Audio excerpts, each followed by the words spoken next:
Hello friends, मैं विक्रम वर्मा आपका तहे दिल से स्वागत करता हूं आपके अपने YouTube channel online study with Vikram पर।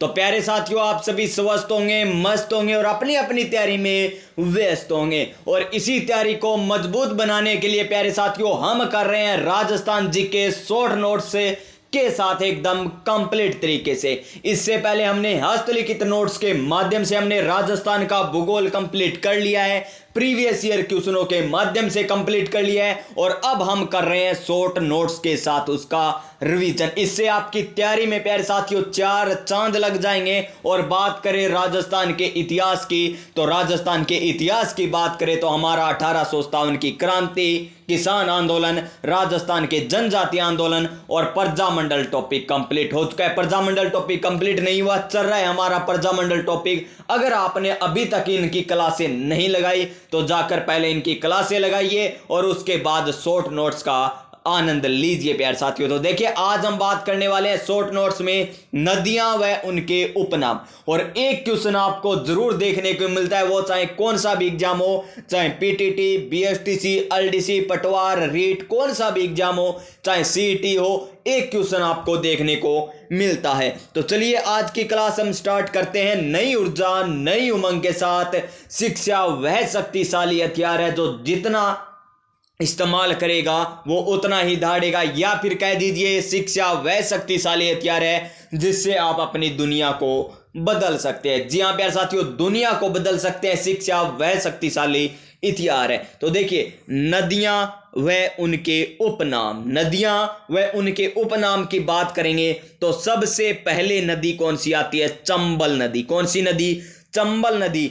उपनाम क्या होता है? उपनाम आप सभी को पता है, जिस प्रकार हम घरों में सामान्य तौर पर कहते हैं, जैसे सुशील है उसको क्या कह दिया?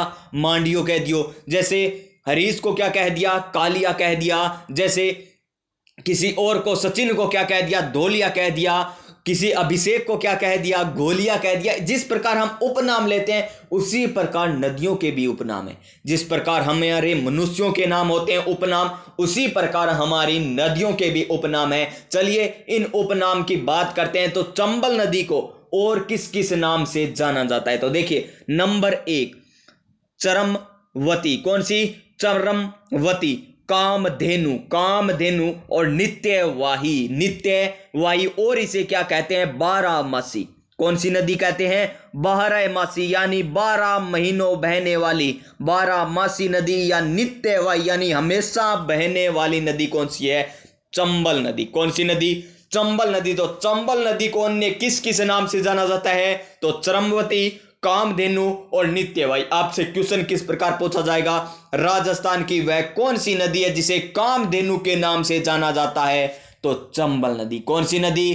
चंबल नदी। उसके बाद हम बात करते हैं नंबर 2 नदी। कौन सी नदी? बनास नदी। कौन सी नदी? बनास नदी। तो बनास नदी के उपनाम क्या क्या है? तो देखिए, बनास यानी वन आ रहा है इसमें, यानी वन की आशा।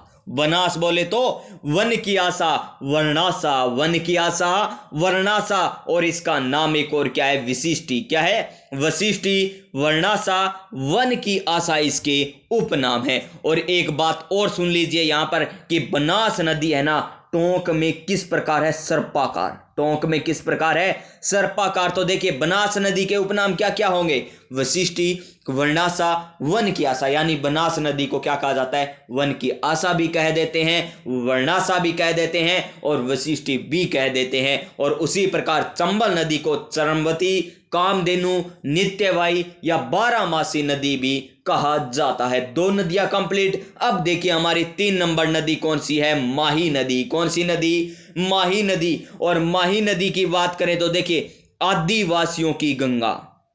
किनकी गंगा? आदिवासियों की गंगा और बागड़ की गंगा, कांठल की गंगा, कांठल की गंगा और दक्षिणी राजस्थान की सवर्ण रेखा, दक्षिणी राजस्थान की सवर्ण रेखा। तो याद किस प्रकार रखोगे? देखिए, माही नदी दक्षिण से प्रवेश कर डूंगरपुर बांसवाड़ा होते हुए वापिस चली जाती है। देखिए, दक्षिणी राजस्थान में बहती है। कहां पर? दक्षिणी राजस्थान में बहने वाली नदी कौन सी हो गई? माही नदी। तो दक्षिणी राजस्थान की स्वर्ण रेखा किसे कहा जाता है? माही नदी को। और आपको पता है कि डूंगरपुर बांसवाड़ा में कौन ज्यादा रहते हैं, कौन ज्यादा निवास करते हैं?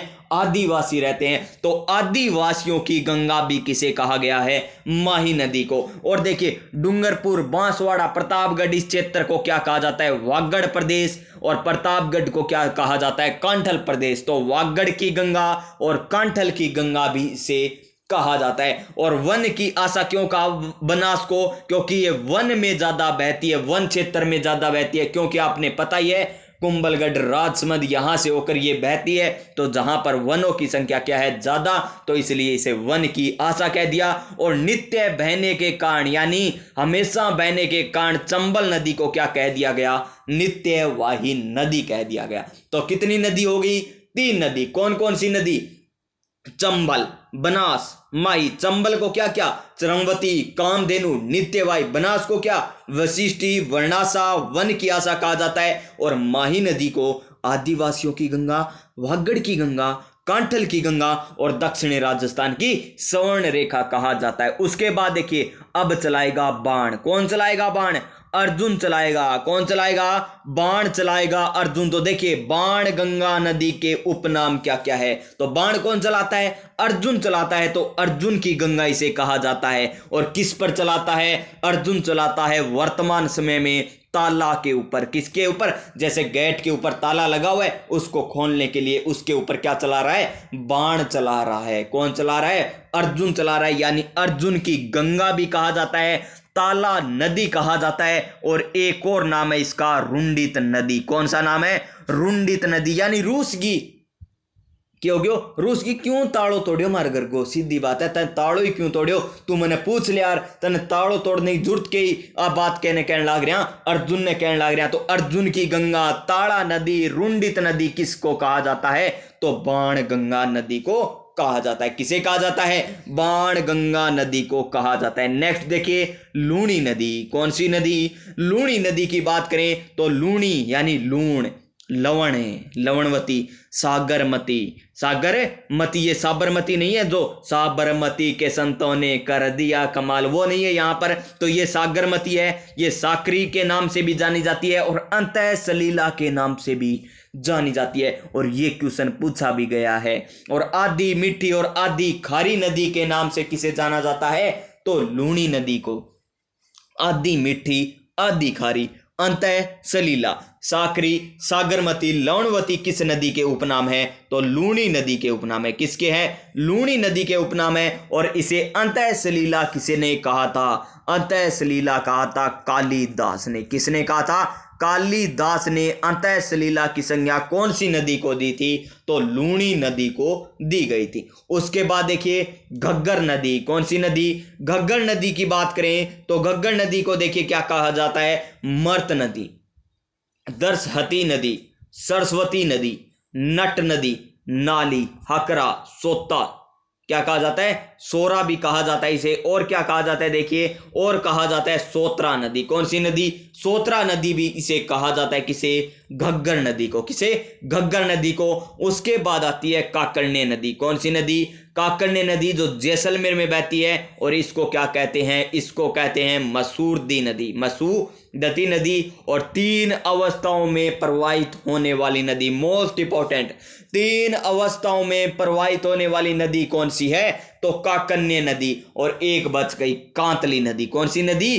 कांतली नदी। और कांतली नदी को क्या कहा जाता है? मौसमी नदी कहा जाता है। तो प्यारे साथियों, आपको सारी नदियां करवा रखी है, फिर भी आपको रिवीजन के लिए शॉर्ट नोट्स की क्लास प्रतिदिन होने वाली है। तो 11 बजे प्रतिदिन शॉर्ट नोट्स की क्लास देखना मत भूलिएगा। इसी प्रकार आपको शॉर्ट नोट्स के माध्यम से राजस्थान जीके दोबारा करवाया जा रहा है। हम राजस्थान का भूगोल कंप्लीट कर चुके हैं। और बात करें राजस्थान के इतिहास की तो हमारा प्रजा मंडल टॉपिक चल रहा है, जो RAS, SI, LDC, CET, पशु परिचर, PTT, BSTC के लिए मोस्ट इंपॉर्टेंट है।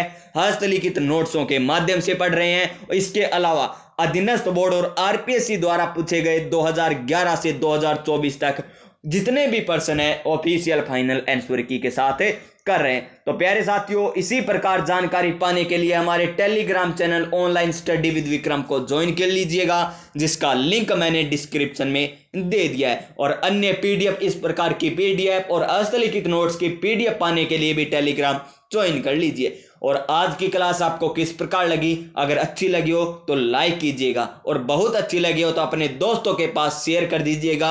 और इसी प्रकार की क्लास पाने के लिए हमारा channel online study with Vikram subscribe करके पास में जो बेल आइकन है ना, उसे दबा लीजिएगा, ताकि आने वाली प्रत्येक वीडियो का नोटिफिकेशन आपको मिल सके। आप सभी स्वस्थ रहिएगा, मस्त रहिएगा और अपनी तैयारी में व्यस्त रहिएगा। मिलते हैं नेक्स्ट क्लास में, तब तक जय हिंद, जय भारत।